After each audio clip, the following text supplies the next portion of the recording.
regional accord that would, of course, include maybe stopping Israel from a lot of the aggressions that it is committing in the region? I don't have any inside information, but judging from what I have heard and judging from my own analysis, I think that Hezbollah would wait for a wider regional accord, which includes Iran.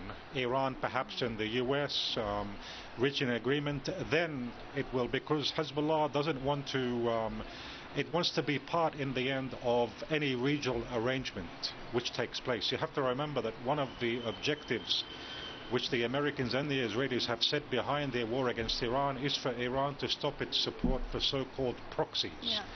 So when they say that, obviously that includes Hezbollah.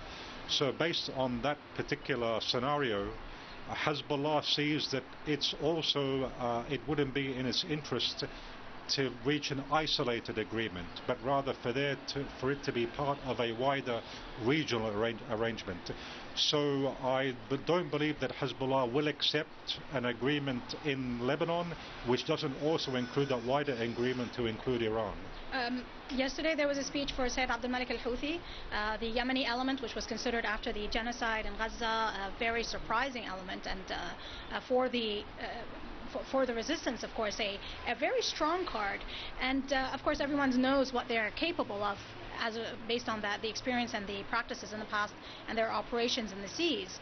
And he said, we are following up the developments, looking at the matters, of course, from a perspective where we could probably take part. He said our finger is on the trigger.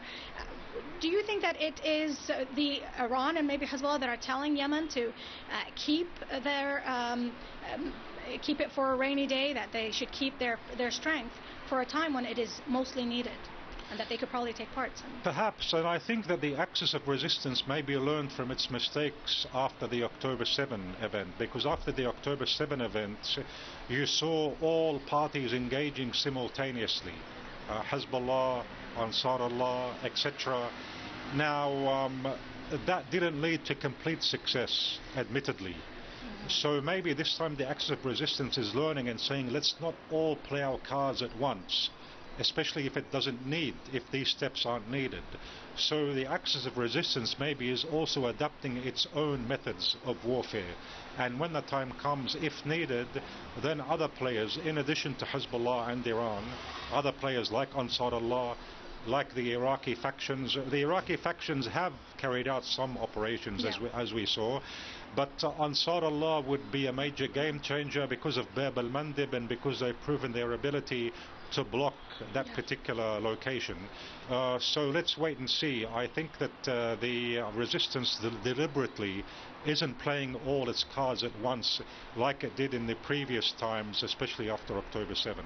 Do you think that Iran is also keeping the maritime battle card, also postponing it till a certain time, although they have said that they will not close the Strait of Hormuz, but at the same time there are certain skirmishes here and there, and they're, of course, as they say, they're defending that area. They are targeting only those maybe carriers that have anything, or those ships that have anything to do with the U.S. And the Israelis. Look, when you are the weaker side militarily in terms of conventional military, you often wait for the other side and then you respond, you take the step. But it's reciprocal, because if you unveil all your cards against an enemy which is superior to you, I'm talking about conventional. I mean, conventionally, in terms of a conventional military, America is superior to Iran.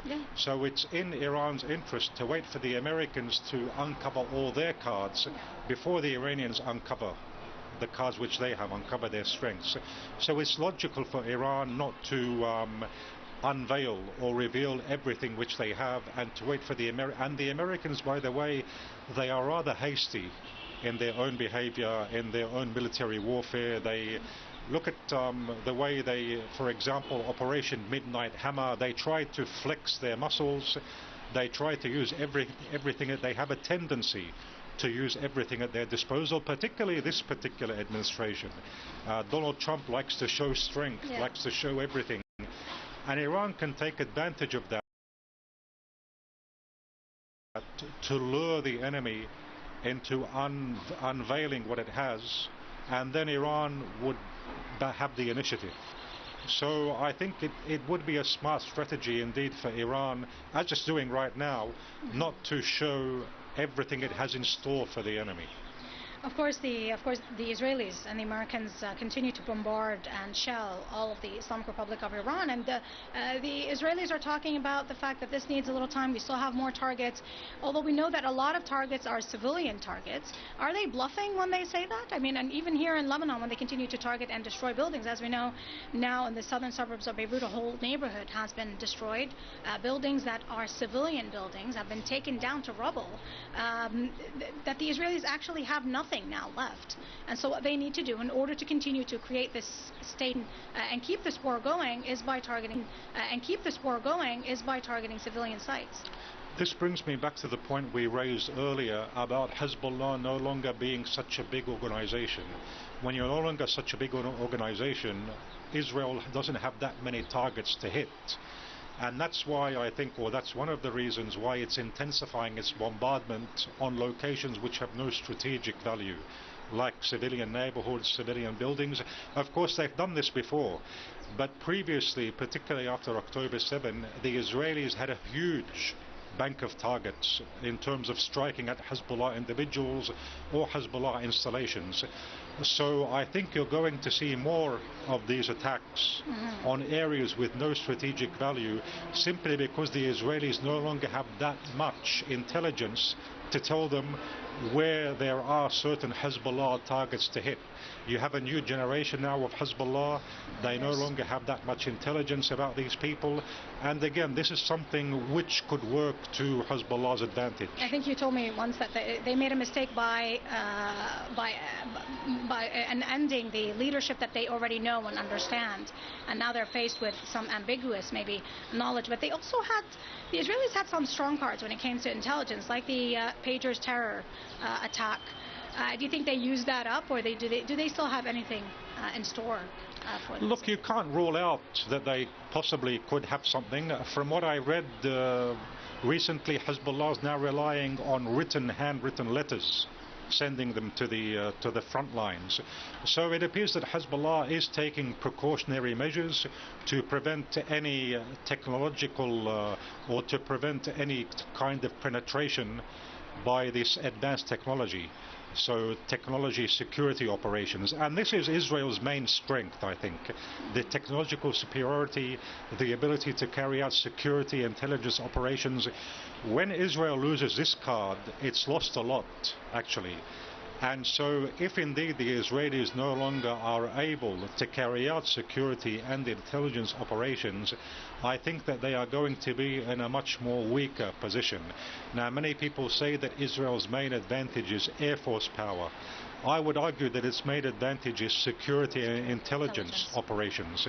So this is a major issue. If Hezbollah indeed can succeed in preventing these operations from achieving success, I think that it would have made a major achievement against the enemy. But the Israelis, we have to admit, when it comes to security and intelligence, they are a major force to be reckoned with, and it can't be ruled out that they perhaps possess some new technologies by which they can carry out future assassinations. And by the way, we heard Israeli officials today saying once again that we are going to hit Sheikh Naim Qasim, the Hezbollah Secretary General, when the opportunity arises.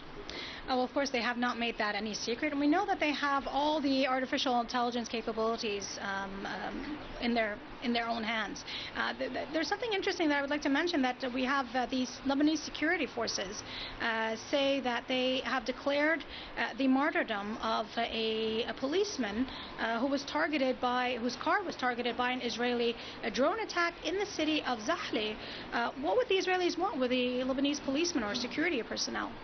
Oh, look, I have no idea why the Israelis I'm not sure if that's happened before, by the way, that the Israelis target a policeman. They've targeted one who was with another martyr during of course, the wave of assassinations.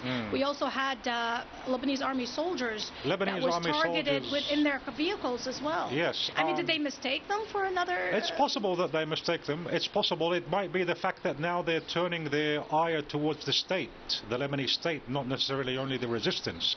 They're trying to say that the Lebanese state now is a target because the Lebanese state isn't doing as much as it should against Hezbollah. Now, regardless of the decision which was taken by the government to ban Hezbollah's security and military activities, what the Israelis and Americans are saying is that this is not enough, that the Lebanese state must do more. Even though the army has put up checkpoints preventing Hezbollah fighters from reaching the front lines, but what the enemies want is for more to happen. So is this part now, is this the beginning of a new campaign which also targets symbols or members of the Lebanese state security forces, the Lebanese military? Are they upping the pressure on the Lebanese state? That's also possible, especially because the Israelis will encounter severe difficulties in a ground confrontation. So what they want, and I think you and I discussed this before, Yes. they want the Lebanese state to play the role of their own foot soldiers against Hezbollah. So perhaps they might start putting the pressure on the state to take this direction. So since you mentioned that, I mean, what role do you think the Lebanese army will be playing with the fact that we know that the Lebanese army chief has declared that they will not take the role of confrontation against the people or the resistance? Yes, and I still believe that the Lebanese army won't take up that role of entering into a confrontation. First of all, the Lebanese army doctrine, despite the fact that Lindsey Graham wanted to change that doctrine, no longer identifying Israel as the enemy, but I still think that doctrine is still very much alive and well within the ranks of the Lebanese military. That's one reason. Another reason is simply the fact that the Lebanese military is outgunned by Hezbollah. So even if it wanted to, it would be a losing bet.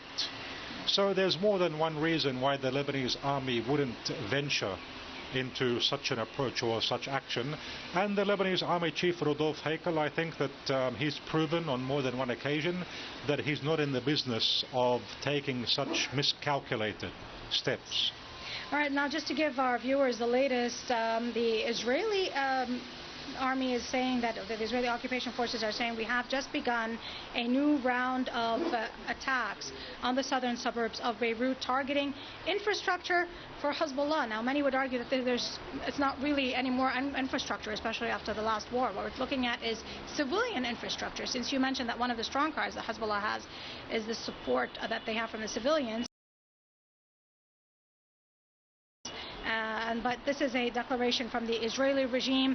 The Israelis have also said that there were damages as a result of the shrapnel of rockets that reached the center of Israel. In many cases, they seem to blame the damages on the shrapnel from the interceptor rockets and not from the rockets coming from Iran itself.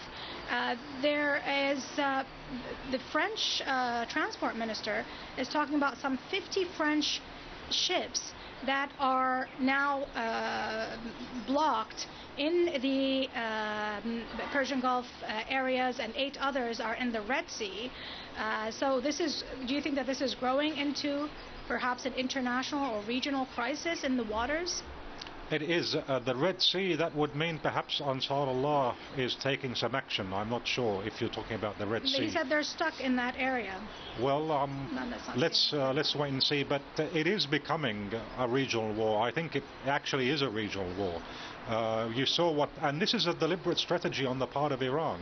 It wants it to be a regional war to make it that more costly, because Iran wants to raise the cost for any misadventures so that these kinds of actions aren't repeated once again. Remember that it was Iran which hit the bases, the American bases in the Persian Gulf. It's Iran which is also further attacking even American embassies in the Persian Gulf. So Iran appears it does want the regionalization of this war, simply to prove to others that if you thought that Iran was going to think twice or hesitate in making a regional war, Iran is not going to hesitate. So I think that Iran, contrary to previous times, because on previous occasions Iran did warn that if something happens, the whole region will go up in flames. But that didn't happen before. It is happening now. So Iran is this time committing or living up to the pledges which is made, so that this isn't repeated, because I think that the enemies on previous occasions took advantage and perhaps said that the Iranians, they issue threats but won't follow up. Iran is proving now that it will follow up on what it says. Just a quick comment about the attacks on the civilian infrastructure in Lebanon. We mentioned the issue of the popular support for Hezbollah. I think that the assassination of Ayatollah Khamenei even increases the popular support, because many Lebanese Shias, not all of them, but many of them also follow Ayatollah Khamenei as a marja. Yeah. And they see this battle against Iran as being as their own battle as well.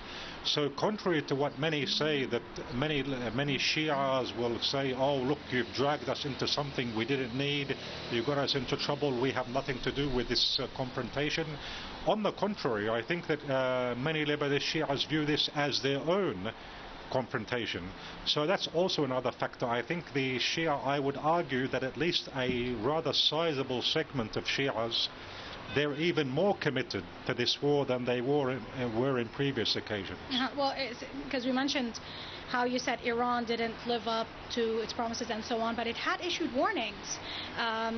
And it seemed that after each assassination, that we had Truthful Promise 1, then we had Truthful Promise 2, where many would say, why aren't they hitting hard? Why aren't they striking where it needs to be? And it seemed that the Iranians were waiting for something bigger. And this is what happened now. I mean, they allowed or exhausted all diplomatic efforts when it comes not only to their nuclear program, but also to the genocide on Gaza and even the war on Lebanon, but reached a state where now is the right time to be doing what they are doing right now. Do you think it's a good timing? That's one way to look at it, yes. But on the other hand, I think you can also look at it in the perspective that maybe Iran, and look, everyone makes mistakes. Maybe Iran misread the enemy. Maybe the Iranians didn't think that the Israelis and the Americans would take it this far, would go ahead with these attacks. And you know that always in international relations you do misread the enemy.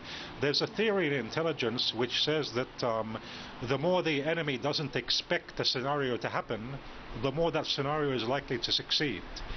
And Trump and the Israelis, and in particular the Israelis, and again I emphasize, in my humble opinion, that the Israelis are often the masterminds of what happens more than the Americans are.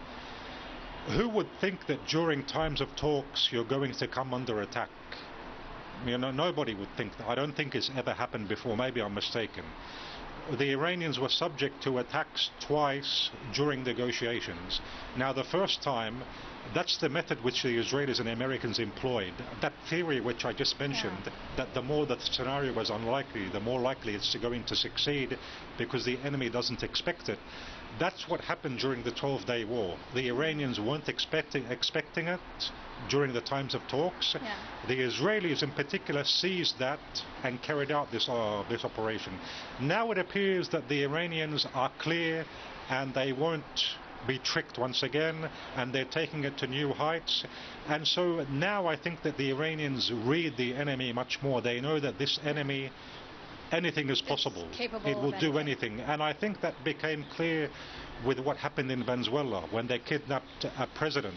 I mean, this is something which also it happened once, but not in the way it happened with Maduro. So you're up against a new enemy, a law of the jungle, which is completely prevalent now.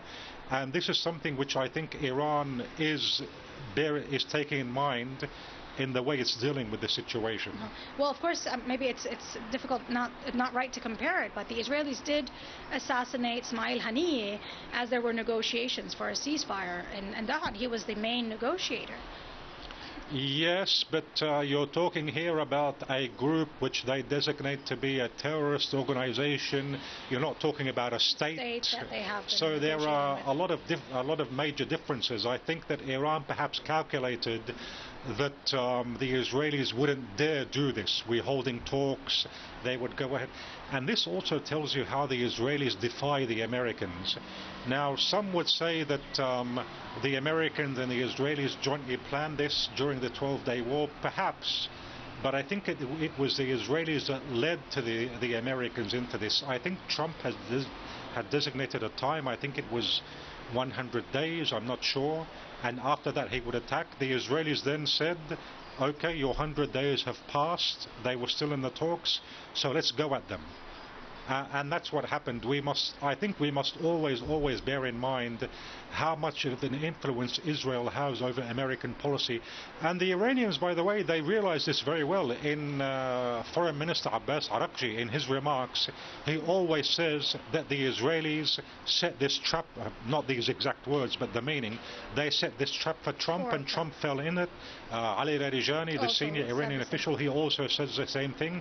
So I think the Iranians, they understand this very well, and they've come to understand this even more, how much of a control or influence Israel exercises over the American approach towards the region. I want to ask you about the Kurdish factor. We know that the Iranians are also hitting hard, especially in areas that are Iranian Kurdish opposition groups that are also been accused of terrorist attacks within the Islamic Republic. Also, is Iran also taking advantage of this all-out war to make sure that it is also targeting those groups, those cells? To clamp down against these organizations? Yes, because Iran already has to deal with the Americans and the Israelis, and so it's only logical to prevent any threat from within from emerging, because that would be at a very bad time now. They could take advantage of that and make progress, make advances on the ground. As you said, there have been reports by CNN that Trump contacted the Kurds in Erbil, some of these Kurdish elements, so that they could possibly take part in a ground invasion, play the role of boots on the ground. There have also been reports about the certain Salafi groups to the Americans and the Israelis saying, if you want our help, we're also ready. These Salafi jihadi groups. And so this brings us to how the Americans are going from plan to plan. At the start, what Trump said was that we're going to carry out military action, and so you, the Iranian people, have the chance to rise up and take over your state. Yeah. It appears that that plan has failed. Now he's contacting Trump, is consulting with the Kurds so that they could play this role. And I think that that is also going to fail. And the next step would be to actually put American troops on the ground. And now, regardless of how risky that may appear, don't be surprised if they do indeed go ahead and put troops on the ground, the Americans. But do you think that of course, Mr. Araghchi said we are ready for them, and we actually want them to come, because this would be, of course, a catastrophe for the U.S. forces. But I mean, wouldn't there be huge opposition from the U.S. military experts? Look, there was opposition from the U.S. military in terms of starting this war to begin with. Yeah, but isn't it different when you have, boots on the ground? How much are casualties are you ready to take? Yes, there is going to be major opposition to that, but that doesn't mean that it's necessarily impossible, or that it certainly won't happen. I'm not saying that it's likely or that it will happen. There's going to be strong opposition, but I wouldn't say that it's completely out of the question. You have to remember, look at Trump prides himself on bravado, on the strong man, on a person able to complete the mission. So out of his own ego, Trump might go ahead and do it. You're not dealing with a very rational human being, by the way. And this person could be prone to take irrational decisions. And his advisors, I mentioned Hegseth. Hegseth isn't someone who would provide good sound advice. He also is a bravado Christian nationalist person. Christian nationalist meaning someone who looks at the situation from a religious crusade perspective. And by the way, there are reports that there is a major division between Hegseth on the one hand and Rubio on the other. Rubio is against putting troops on the ground. Hegseth supports putting troops on the ground. When Rubio is against it, that says a lot, because Rubio is no doubt on Iran. He's very hawkish, but regardless, he's urging caution. So let's wait and see which particular faction in the American administration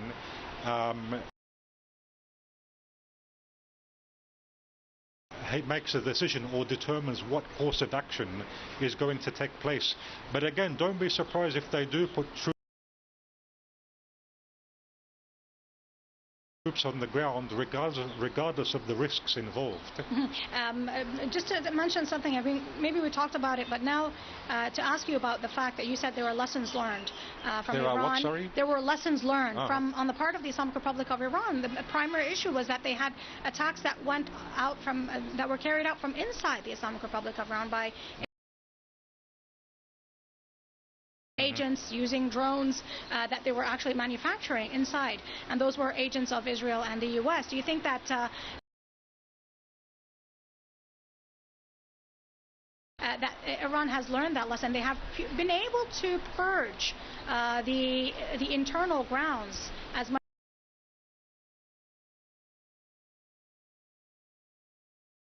as possible from these agents? It would appear so, because there's a big difference in that particular aspect compared to now and before. So it would appear so.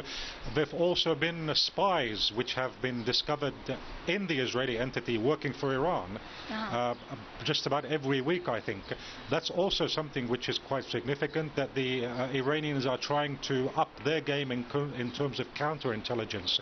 And I think that the Iranians have to do this because this is going to be a major factor that will determine the outcome. From a religious perspective, is going to have the higher likelihood of achieving victory against the opposing side. Now, you're saying that we might have more confrontations.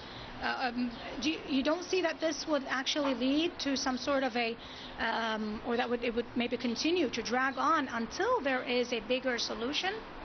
Perhaps yes, but it might not drag on with the same intensity.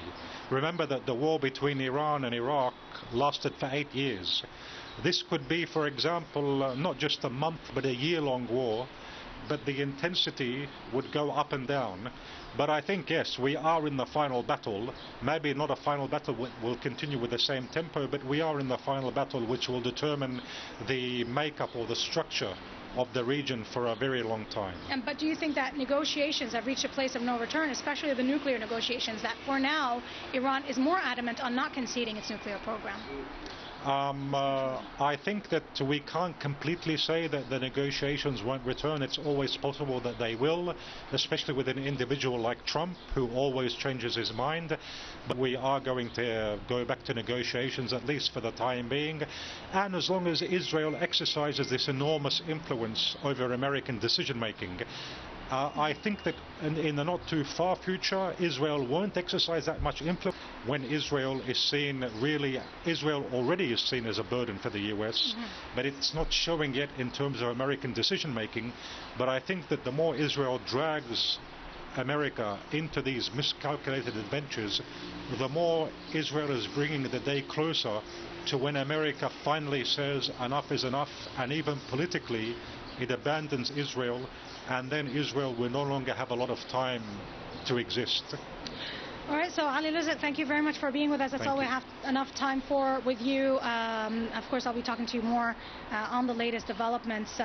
We have, of course, breaking news right now that the Israelis have targeted the area of Har Tahrik in the southern suburbs of Beirut. And just to remind our viewers that the Israeli warnings had in the past been against specific buildings, maybe 1 or 2 buildings, not more. And those were warnings issued by the Israeli military spokesperson. But now the warning is against entire neighborhoods. And here we're talking about the fact that even the Israelis don't seem to quite know the borders of those municipalities. But in any case, people have taken their precautions and they have evacuated and left all of the area of southern suburbs of Beirut. Loud sounds of explosions were heard all last night. That shelling began from last night, and it seems to be continuing right now with this new wave of aggressions and attacks. We also have the statement out for the Prime Minister of Lebanon, who is saying that we renew our call for negotiations and stress the need to make sure that all institutions and of course infrastructure of Lebanon, we're talking about the airport, bridges and roads and highways and so on, that they should not be targeted by the Israeli regime. The Lebanese government seems to be taking that stance in fear of the fact that the Israelis could take things all out and target everything in Lebanon as they had done in the past.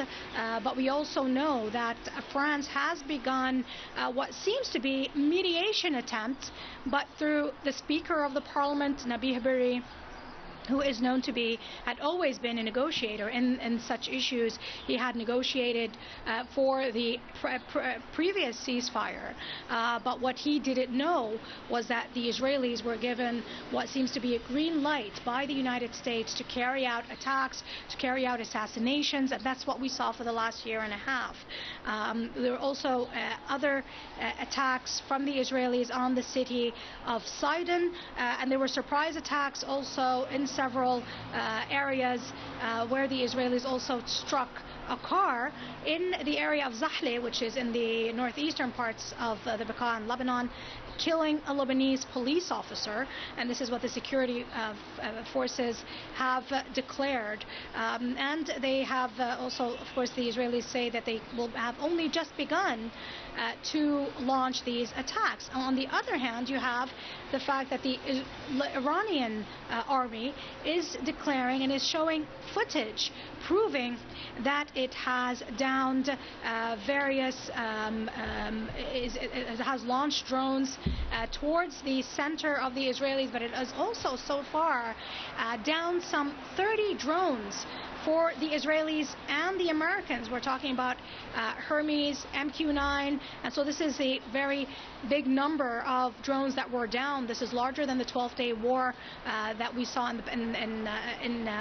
the past.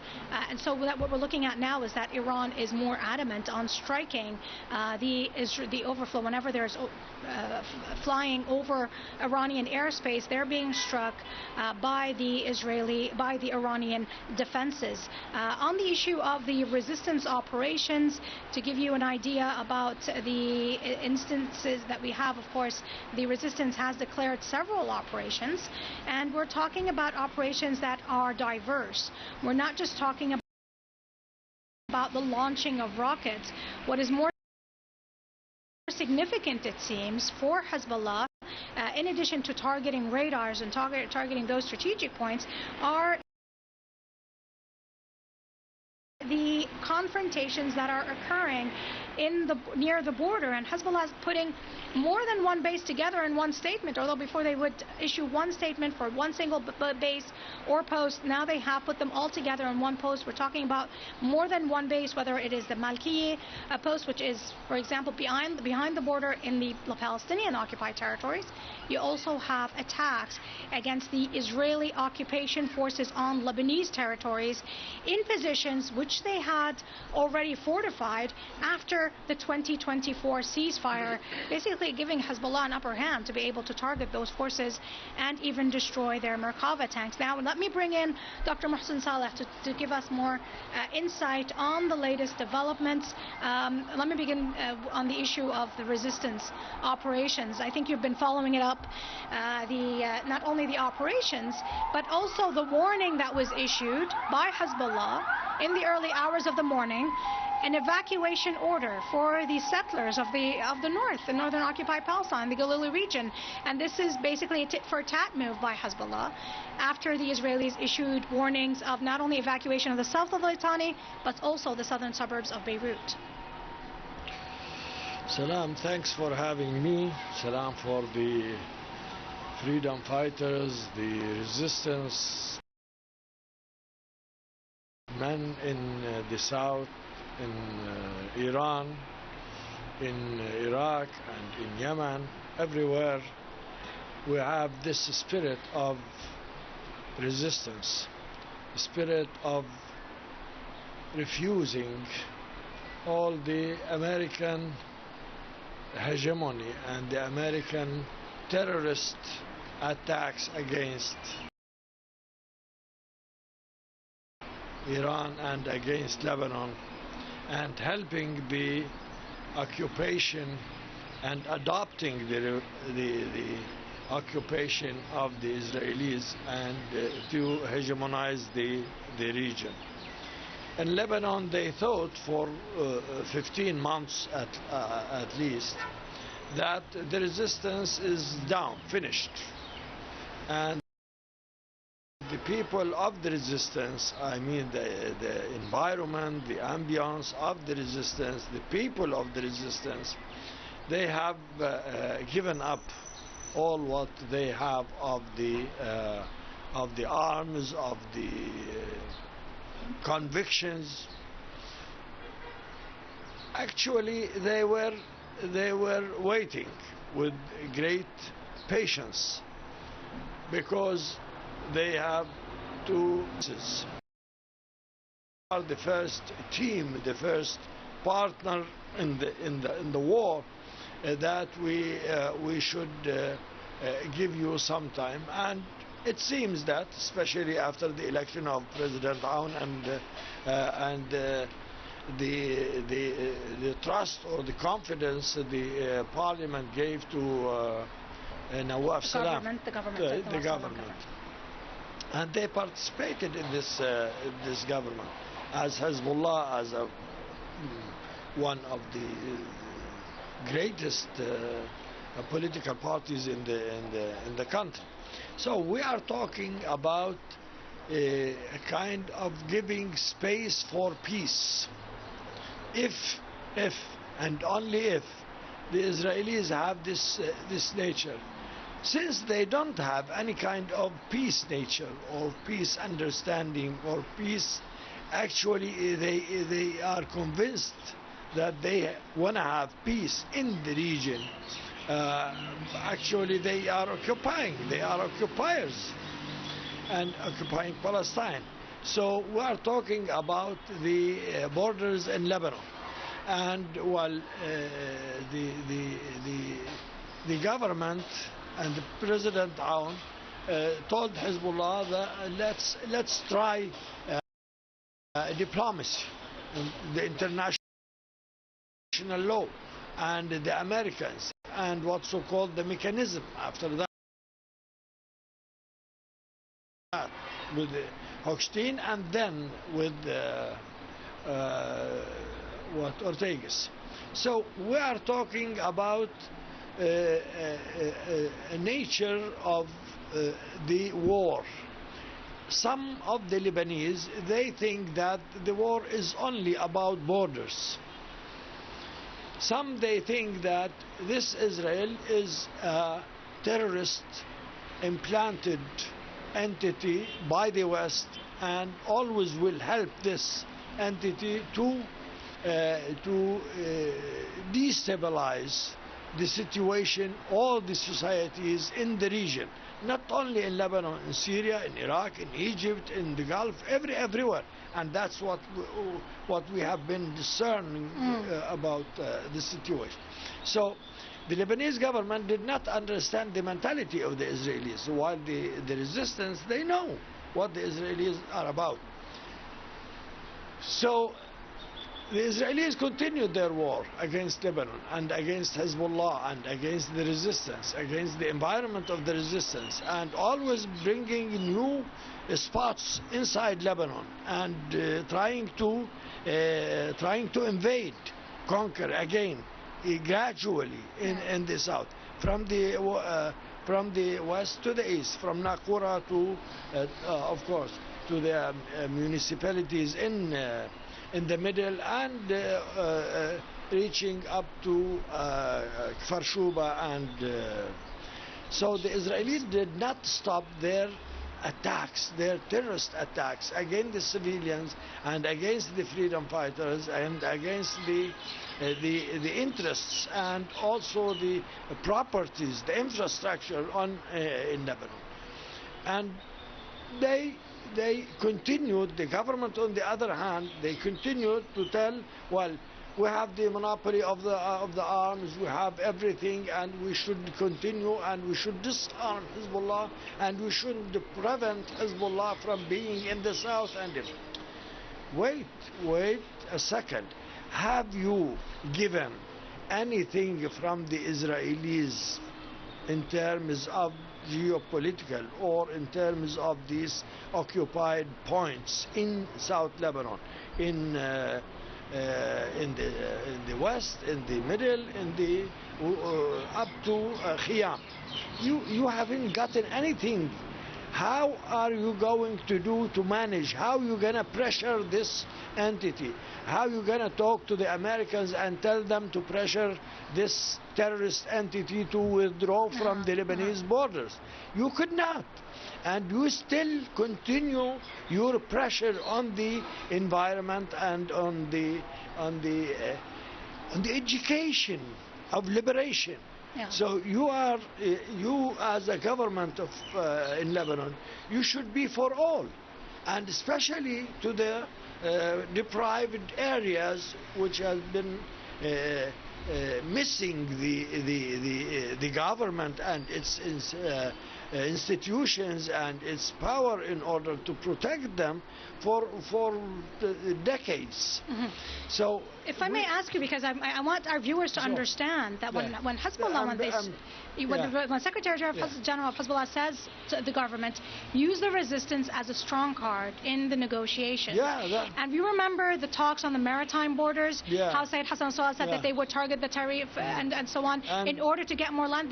That time, the government, during the time of President Michel Aoun, used the resistance, this strong card, in order to gain more from the Israelis in the negotiations. But this government isn't using the resistance. You're right. Even after the Israeli withdrawal from South Lebanon under the attacks of the resistance, Sayyid Nasrallah, the martyr, the great martyr, the sacred martyr, told the government that you can use the government in order to advance or to ameliorate your situation, your negotiations, for better situation. I think some of the President Hos and President Lahoud and President Berri, they have used during the time of the liberation in 2000. But now it seems that this government not only waiting, they have vowed, they have this kind of putting the resistance in the corner. According that will bring misunderstanding of the people. Is this our government? Is this the Lebanese government? Is this what you have sworn to implement or to execute? Well, they vowed to reconstruct the southern part. They also wanted, they said, to bring back the kidnapped, and they want to rebuild all the parts of Lebanon, regardless of the government. They were giving a damn about the government. In this scope, the resistance said, well, it's our turn. It is our turn to show you that we can really harm or put a lot of harm on the Israelis in order to withdraw, to bring the kidnapped, imprisoned inside the Israeli prisons, and also to try to help people as much as we can, like Secretary General said 2 days ago.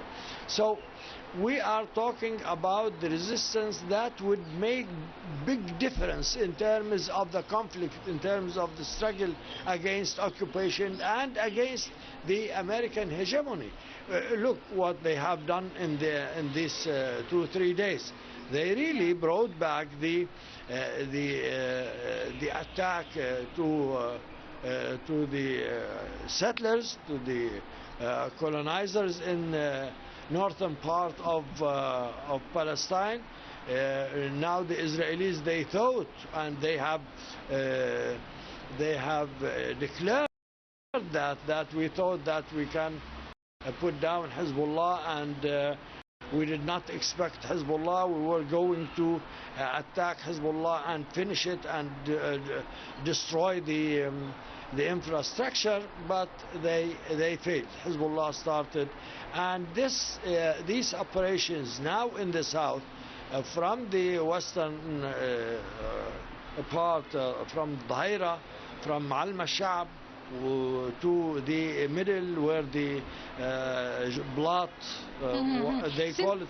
Since you mentioned Blat, I just need to mention that just now Hezbollah issued a statement where they launched many drones actually, and they're talking about kamikaze drones, suicide drones, against the Israelis in that new position in Blat, which is right near the towns of Ramye in South Lebanon. Yeah, well, they call it the Star of Daniel. They call it, the Israelis, they call it the Star of Daniel, Najm Daniel. And that place is very complicated, and it's well, surprising to see that the freedom fighters, the men of the resistance, they have tried to return it, to occupy it, to reoccupy it, and to kick out the Israelis from this place, which is very strategic. You can see from that place about 30 kilometers from Tyre, from Sur, you can see Sur under you, under your eye, in your eye. So, and the Palestinian side also, you can see further from there. Yeah, of course, absolutely. It's on the top of the Lebanese borders and the Palestinian borders. So you are seeing all the plateaus under your vision from that area. So the freedom fighters could bring it back, but they cannot stay there. So that's why they withdrew yesterday and last night, the one before. So we are talking about an able resistance to make victory again, and to make the Israelis lose the ground for their stability in South Lebanon, or for their stay in the south. So now we have problem here, the ambiance, our people, our immigrants and the refugees from the south. Well, the government should do a lot more. Instead of making checkpoints in order to search for guns or search for anything, help these people find places, find shelters, find safe havens. Well, the government is trying to give and take, tit for tat, not as a government that should protect and should embrace all these people to show that they are the government for all the Lebanese, not for some Lebanese who are pro-Americans or pro-French or pro-Western culture. It's about time for most of the Lebanese, especially the Muslims, to understand that this war, this struggle against the Israelis and against the Americans is part of our history in order to regain our identity. And this war happening in South Lebanon is not only for the southerners, for the people there. No, it's only this is a spot from the whole, the widespread, the worldwide struggle against the Israeli and American hegemony, not only in the region, in the world. So if all the world, of all the powers in the world, they share us with this struggle, with this war, with this defense. I guess we are defending ourselves because Exactly. they have been attacking the region and other regions and other parts of the world, from China to the Middle East and also to Latin America. If all these fronts they brought their power together in order to at least say we want to have a self-defense, a self-identity, and self-hegemony, and we want our identity and our belonging to there. Your existence is respected. Well, that's, I guess, what they are trying. But some people, they say our security. Okay, that's true, our security. But your security is not secured. Your identity is not secured. Your presence, continuing presence, is not secured. If this terrorist, if this gang stay in Palestine, because evil is there in their blood, evil doings is their deeds, are their deeds. So we are here in a strategic crossroad, very strategic in terms of the cultural and in terms of the strategic interests or geopolitical situation here. That's why who looks in a narrow eye to the situation thinks that Hezbollah is not a political party. A regular asks for the authority and want to topple the authority and have the government and authority. No, Hezbollah is a liberation movement. Not in terms of liberating lands, also liberating minds and liberating our feeling towards colony and colonization and colonialism, which is becoming very descriptive or very core of the Western existence. Even in their countries, they have this the independence from each other when they start. Well, we interrupt that part of the program from Beirut to cross over in Tehran, where our colleague Gisu Misha Ahmadi is standing by today, Friday, and I believe at the Friday prayers venue. Gisu, please tell us what's going on.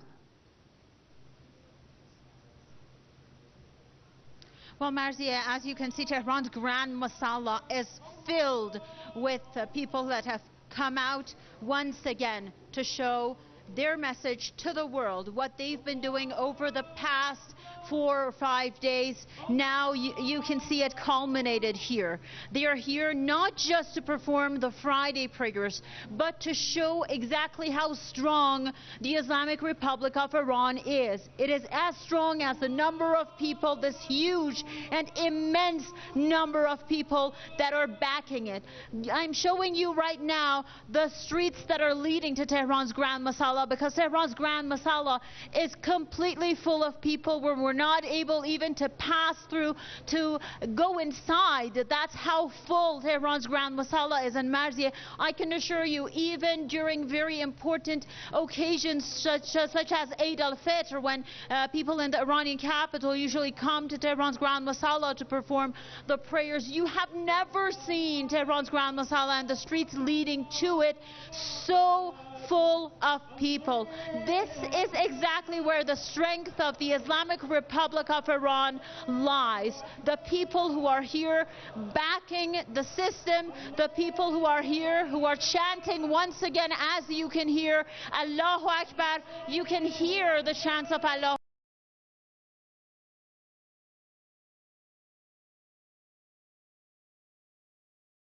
Akbar. As I explained before, this is a chant of solidarity and unity, not just among people in Iran, but also Muslims worldwide. You can hear now the chants of death to America and death to Israel. As I have been informed, after the Friday prayers, these people are planning a huge demonstration in the Iranian capital, Tehran, and as I understand, we are also having similar scenes in other major cities across the country as the Iranian nation wants to make its voice clear. It wants to make its voice heard. Those who are observing what's happening in Iran should not be fooled by mainstream media. These are the true images coming out somewhere in the capital. See this immense crowd that has turned out to take part in the Friday prayers and to take part in the demonstration in order to get their message across Marzieh. And sending this message is the most important thing for the Iranian nation as we speak. This is what they want the world to see, and they are very much aware that mainstream media and of course their adversaries are trying to portray things differently, but this is the truth. Yeah, and quite resounding is that truth. Gisu, when I'm looking at that crowd, I hope you can hear me. I'm not sure about the audio because I'm sure it's pretty loud there. It reminds me of actually Imam Khamenei and praying Friday prayer after the assassination of Sayyid Hassan Nasrallah, and he was being threatened, and actually he made a special announcement. They made a special announcement that he would be at Friday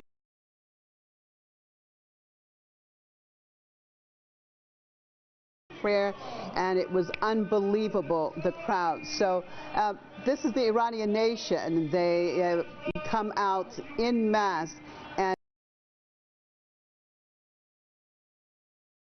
not fearing danger, as you said, that you can hear bombs going off right now. Can you hear me, Gisu?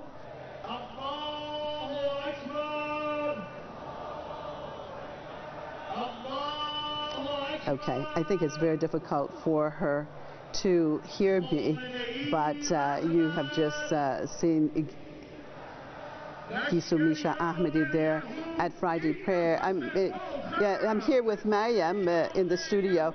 Mariam Azadcher, again, when Gisu is showing the crowds, unbelievable. First of all, Tehran was hit very hard this morning, just this morning, and she said even now they can hear explosions going off somewhere in the capital. And yet, once again, Mariam, we see the people in mass there at Tehran's Mosalla. I mean, as you mentioned already, following the murder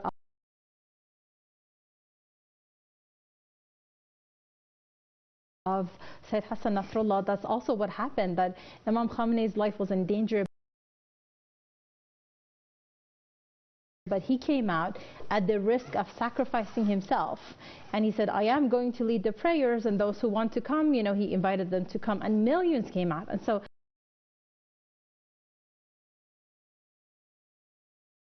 it was because they believed in this leader, and because they believed that this leader believes in his mission when he puts his life on the line, as opposed to Western leaders who actually stand back and have their people sacrificed as a result of their policies.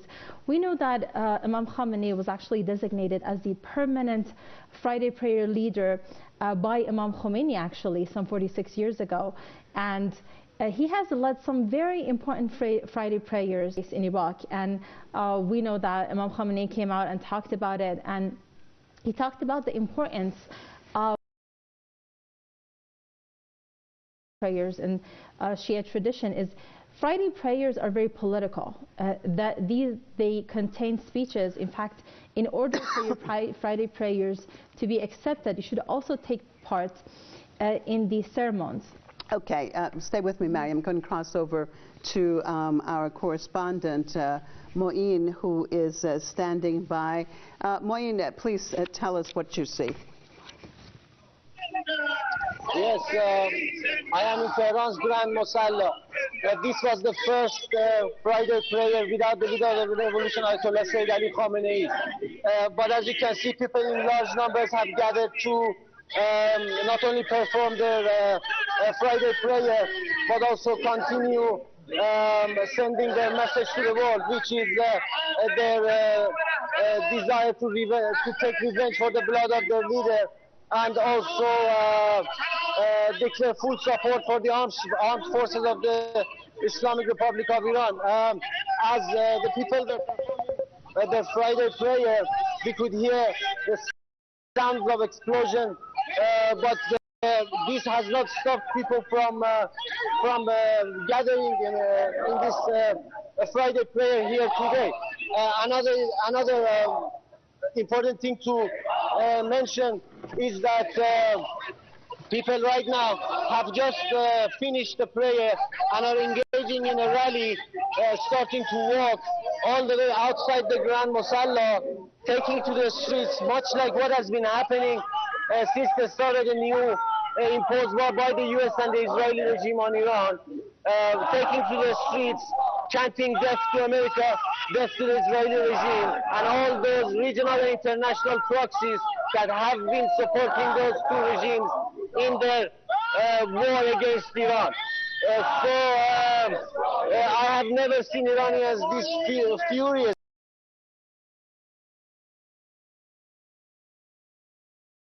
Basically, they have anger, but there is also great resolve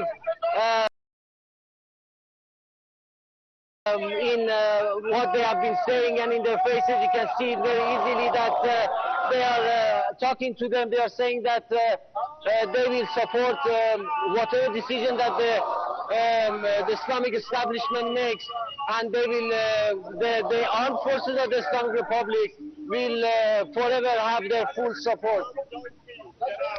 Unbelievable scenes behind you, Moeen. I'm just looking at that. I'm looking at that crowd, and again, the prayers, the reason why they're coming out, even though explosions are being heard, even though Tehran was hit heavily this morning.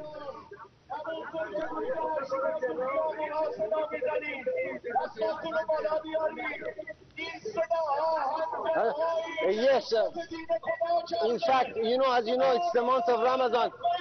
Today, very early in the morning, at around 5, when people were performing their morning prayer after having some food to prepare for the next day, for the fasting, there were sounds of explosion exactly at the time where people were trying to make their supplications and their prayers in the holy month of Ramadan.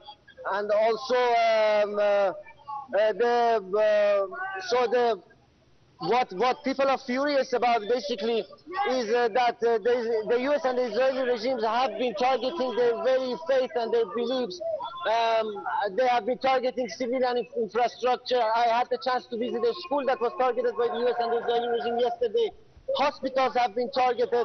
This is why people have been furious, and they are basically saying that they are ready to do whatever it takes to resist this great form of oppression by the world's powerful imperialist states, and that there is nothing that is going to stop them from supporting the country, the Islamic establishment, and the armed forces of the Islamic Republic.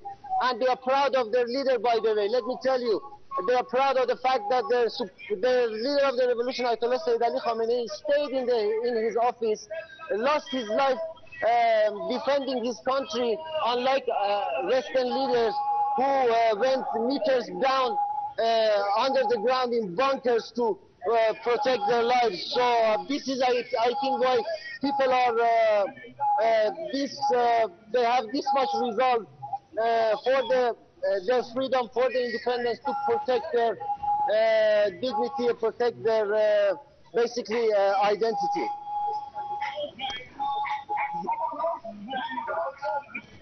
Yeah, Moeen, it's really something, because again, you've just reiterated that it is the holy month of Ramadan. These people are fasting since 5 o'clock in the morning. It is 1:35 right now in Iran.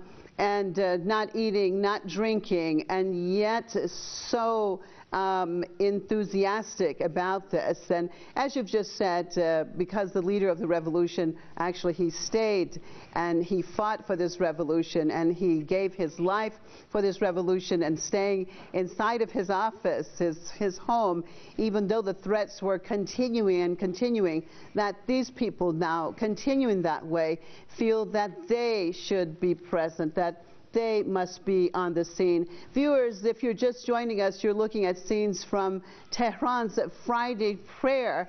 This on a day that the capital city has been hit hard by Israeli and American bombs, warplanes, and still, as our journalist is just reporting, the sounds of explosions are still coming from different parts of Tehran. And despite this, you're looking at the crowd. Actually, let me just say that, this part now that you're looking at is from Friday prayer in Ahwaz, in a southern city of Iran. So these Friday prayers, which of course take place throughout the country, people are turning out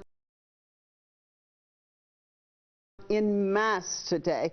And it is quite amazing, Mariam. I mean, on regular Fridays, of course, there are some people who regularly attend, a lot who do not, because for some it's just a one day off and they don't get to do it or don't want to do it. But on these days, actually, when it seems that the country is more under pressure, and even when it's actually dangerous, perhaps, to attend, that's when we see more people attending. I think we have to say that this is a very, very unique nation in so many ways.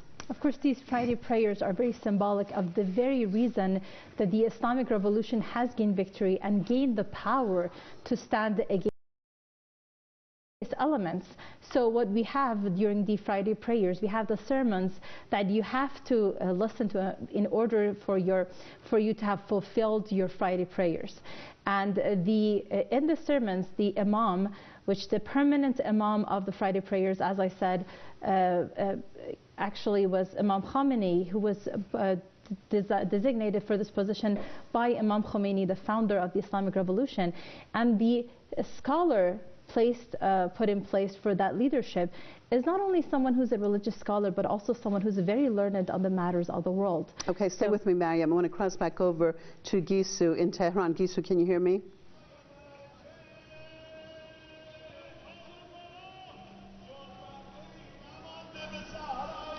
Well, Marcia, as I explained before, after the Friday prayers, a mass demonstration has been scheduled. You can see those who participated in the prayers in Tehran's Grand Masala, who are now marching towards the main streets in order to take part in that mass demonstration in the Iranian capital, Tehran. Similar scenes can be seen in different cities across the country. These people are calling for support for the armed forces, encouraging them to fight against the enemy till the very end. And of course, Marzieh, as you can see, the people are waving the flag of the Islamic Republic of Iran. This is the true scenes coming out from the Islamic Republic of Iran. This is exactly how strong the Islamic Republic of Iran is, having the backing of an entire nation who is now demanding its armed forces to fight till the very end. One of the main slogans that we heard here today was, we will fight, but we will not be humiliated. We will fight, we will die, but we will not be humiliated. This is basically the main theme when it comes to the message that these people want to get across. They want the enemy to know that they will fight till the very end. They will not be giving up. And of course, they know that they will achieve victory. They will be triumphant in the end. Triumph belongs to the army of Islam, the army that is being backed by God. And any of these gatherings gatherings that we take part, Marzia. As I explained before, this message is very clear. These people are willing to fight till the very end. Even ordinary people are now demanding. They're saying that if there is a need for them to take part in this war, they are completely ready to do so. Marzia, the message is very strong. The crowds that are coming out day and night are immense. It is very clear what the message is, Marzia. We only need some sensible people across the world to hear this chant, to hear the message, and to be willing to listen to it, because these people are not giving up an inch of Iran. These people are not going to leave, stop backing the Islamic Republic. These people will be fighting till the very end, and they will be victorious in the end, Marzia. Yes, indeed. And watching the numbers that showed up today, I think that is definitely the message that has been given to the whole world, everyone who has seen these amazing images, not only coming out of Tehran, but throughout the country. Gisu, any final words you have to say?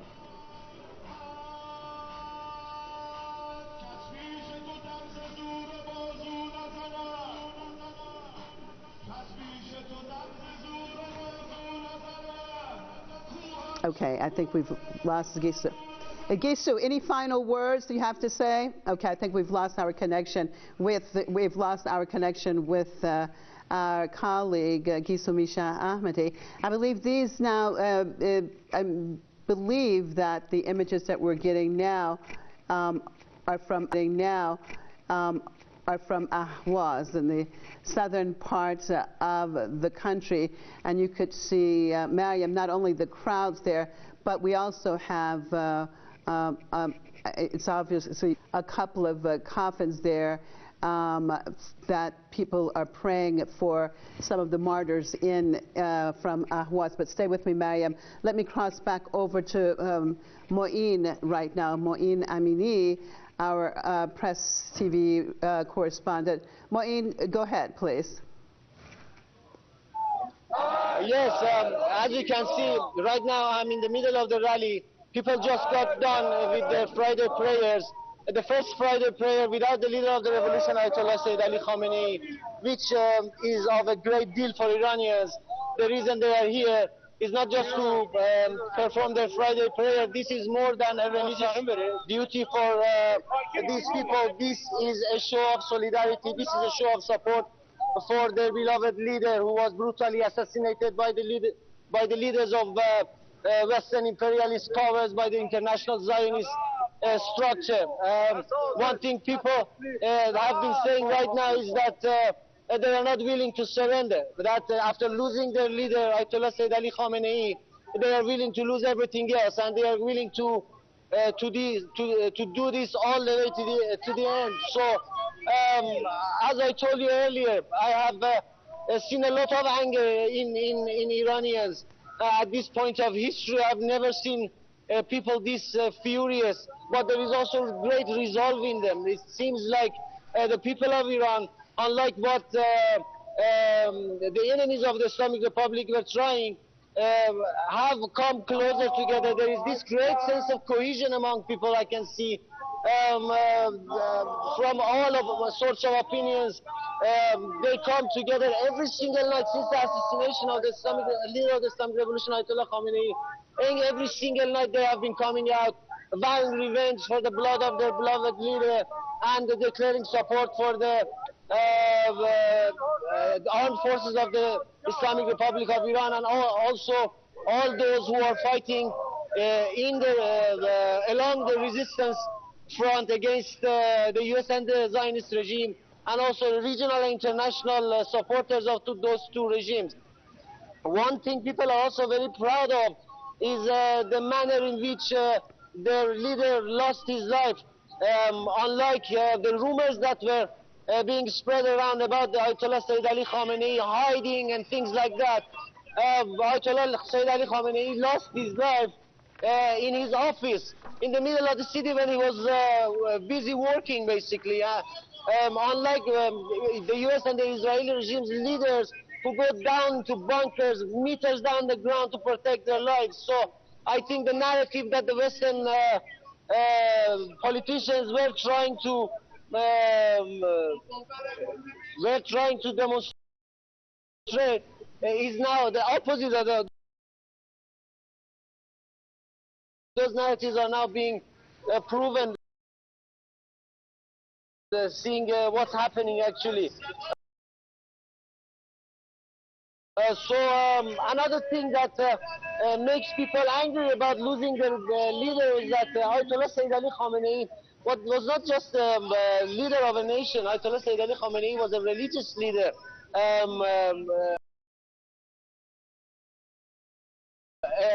As somebody many Muslims all around the world followed. It's not just about Iran. And he was also a philosopher, a man of knowledge, a poet who dedicated his life to knowledge and wisdom. So his loss is certainly a great one for all the freedom-loving people all around the world. Yes, indeed. And looking at the people walking behind you of all age groups. And now I think that we're switching over to Ahwa procession after Friday prayer there. Again, you're looking, if you're just joining us, viewers, you're looking at images from Friday prayer services throughout the Islamic Republic of Iran. Earlier we had images from Tehran, and now you're getting these live images from Ahwaz, where after Friday prayer, people are bidding farewell to a couple of martyrs who have given their lives, or could be just civilians in the street. We know that now officially it's been 1,332 Iranians to have been killed. But of course today also there have been intensive bombing campaigns in different places. So unfortunately we're expecting that number to rise. Moeen, I'm wondering if you had a chance to talk to people, as difficult as all of this is. I mean, what are they saying about the way, though, Iran's military has been responding and the way they have been causing a lot of pain to both the Zionist regime and the American regime?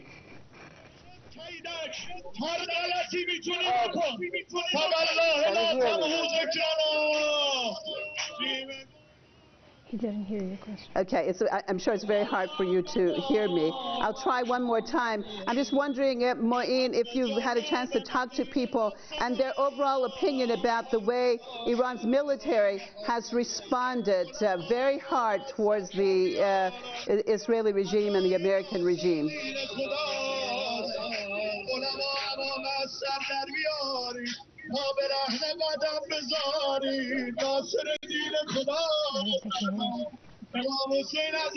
Yes, one thing that Iranians are also proud of is that their armed forces from all sectors of the armed forces are actually coming more together. There is more sense of integration and cohesion among them. It seems like losing over 1,000 civilians, targeting the civilian structure and civilian infrastructure and hospitals has resulted in a more resolve among the armed forces of the Islamic Republic of Iran. And they are doing so basically the defense against the Zionist regime and the US regime in this imposed war is happening without support of any other. Stay with me, Maureen. Stay with me. It's very, very loud there, that part where you are. I'm going to cross over to Gisu. Gisu, go ahead, please.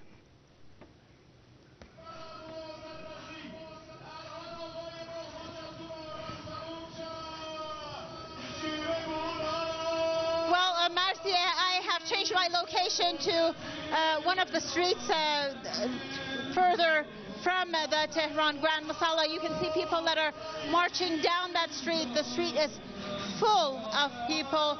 And now this demonstration, Marzieh, if you can hear the sound now, it has turned from a demonstration chanting slogans against the enemy to a mourning procession for the martyred leader of Iran's Islamic Revolution, Ayatollah Sayyid Ali Khamenei. You can see people who are crying and who are listening to the eulogies that are now being played.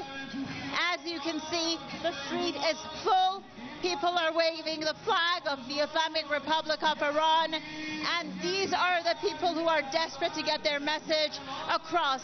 They want people around the world to know what the atrocities of the Israeli and Zionist and U.S. enemies have committed in the Islamic Republic of Iran over the past week have been. They want the entire world to know the level of death and destruction that has been inflicted on the peaceful nation of Iran. Let's not forget that Iran has always been a peaceful nation.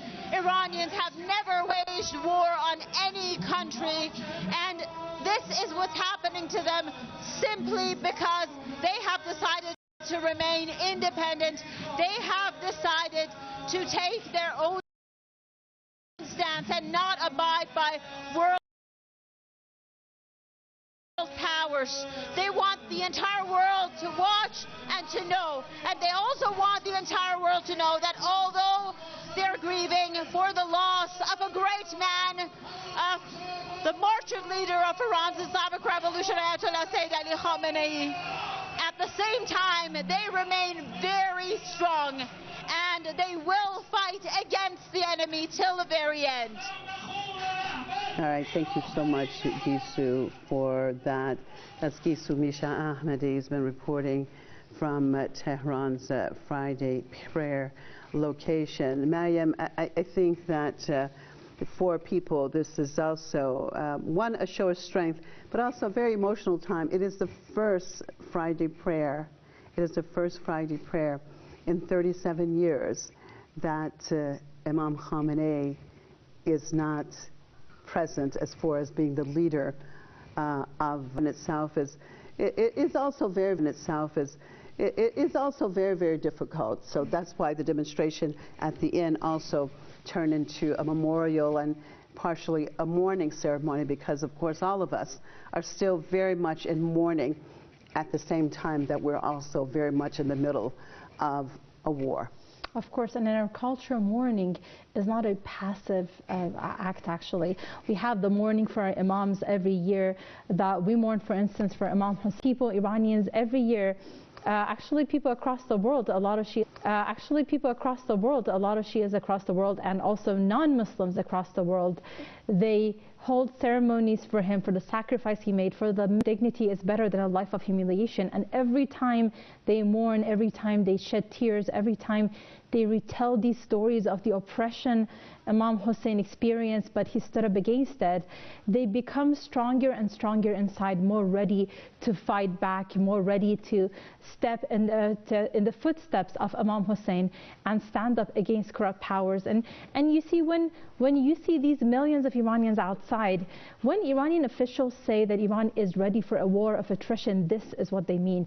Because you have millions of people take their lives into their hands, come out when they're hearing explosions around them, when they're hearing explosions in their cities. They're coming out and they are showing, it's a very major show of power. I mean, Trump says, I'm going to bring warns Iranians that he's going to try and invade Iran, and he's going to have to face millions of Iranians. And you see some of the people in the audience are actually wearing burial shrouds, which is very symbolic. This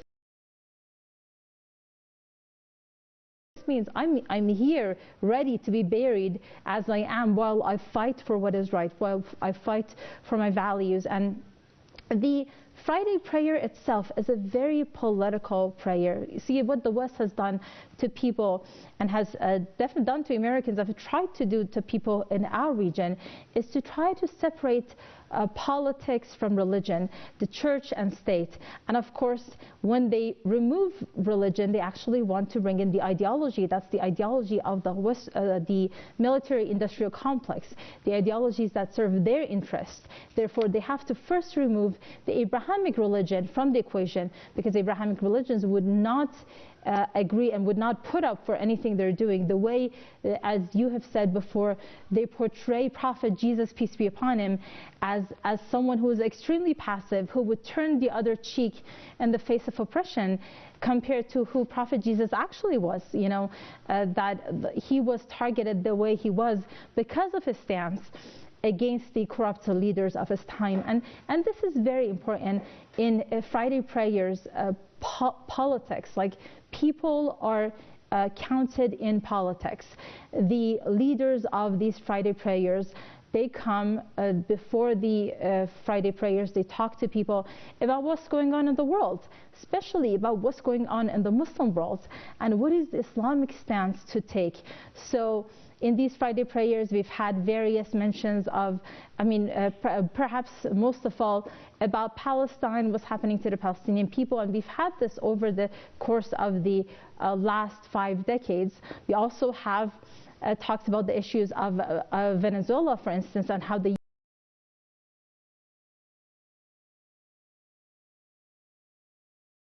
U.S. is trying to, and of course, you know, it was before their president was kidnapped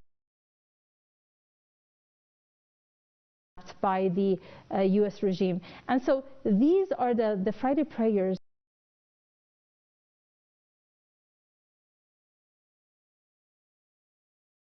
are a platform for people from all walks of life. You know, these people could be salespeople, they could be shoemakers, they could be anyone and anything from all kinds of backgrounds, from all levels of education.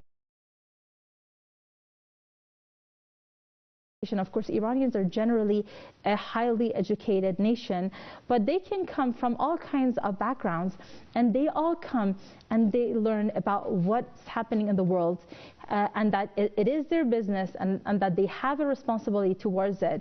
And they're listening to this by a prayer leader who the leader is actually leaning on a weapon, and that is very symbolic, because even in our most religious times, even in our most spiritual times, we are ready to fight off our enemies. And so there is a lot of symbolism, there's a lot of message in the Friday prayers in general, and of course, as you said, I mean, this is the first Friday after the Iranian nation lost their permanent imam of Friday prayers. And of course, he was designated by Imam Khomeini to serve that role, and he did a beautiful job. We had one of the most memorable Friday prayers he led, as we said, was the Friday prayer following the Operation True Promise 2. When Iran had retaliated against the Israeli regime and the U.S. regime by targeting Ain al-Assad air base Ain al-Assad military base in Iraq. And Imam Khomeini's life was on the line. Of course, they were targeting Imam Khomeini. They were saying that, you know, the man who dared do this to an American base. Of course, there is one damage that was done to the U.S. that was the base itself, all the billions of dollars that they have spent there, all the training. But the bigger damage was actually to the face of the U.S. as a powerful empire that can pressure anyone into submission.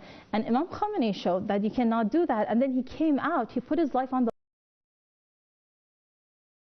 line when there was all these threats against his life. He came out and he led a historic Friday prayers with millions of people.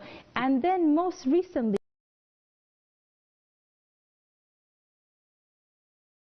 actually what happened. So first he put his life on the line for the Friday prayers, and then he practically sacrificed himself for this path when he knew